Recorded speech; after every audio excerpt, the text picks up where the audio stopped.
નમસ્કાર, સમાચારોમાં હું છું આપની સાથે હિરલ મહેતા। મહત્વના સમાચાર મળી રહ્યા છે બનાસકાંઠાથી કે જ્યાં પરિસ્થિતિ ખૂબ જ મણસેલી છે। વરસાદના કારણે તારાજીના દ્રશ્યો સામે આવી રહ્યા છે અને આ પરિસ્થિતિમાં સીએમ આજે પણ પૂરગ્રસ્તોની અને પૂરગ્રસ્ત વિસ્તારોની મુલાકાત લેશે।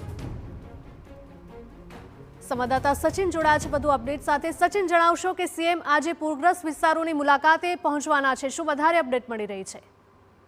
જો જે પ્રકારની પૂરની સ્થિતિ બનાસકાંઠાના જે તાલુકાઓ છે એમાં વાવ, થરાદ, ભાભર અને સુઈગામ જે સૌથી વધારે પ્રભાવિત હતો એ સુઈગામ હતું, પરંતુ આ માળકા જે છે વાવ તાલુકાનું, એ માળકામાં પણ 99% જે લોકો છે એમને નુકસાન થયું છે।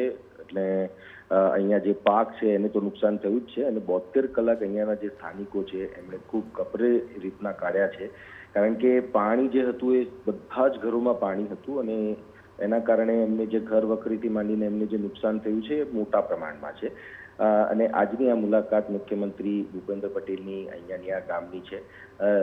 સૌથી મોટી વાત એ છે કે મુખ્યમંત્રી જ્યારે ગઈકાલે આવ્યા પણ ત્યારે એક મોટી જાહેરાત કરવામાં આવી, જેની જાહેરાત કરી છે જે પ્રભારી મંત્રી છે બલવંતસિંહ એમના દ્વારા કરવામાં આવી છે।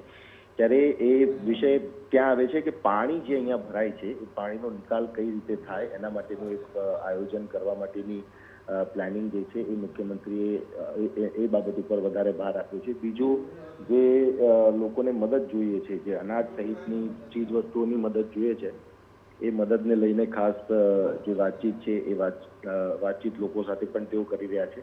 સ્વાભાવિક આ પરિસ્થિતિ ખૂબ કપરી છે અને એવા સમયમાં લોકો સાથે સંવાદ પણ એટલો જ જરૂરી છે અને એટલે જ મુખ્યમંત્રીએ આ પ્રવાસ પોતાનો લંબાવ્યો પણ છે।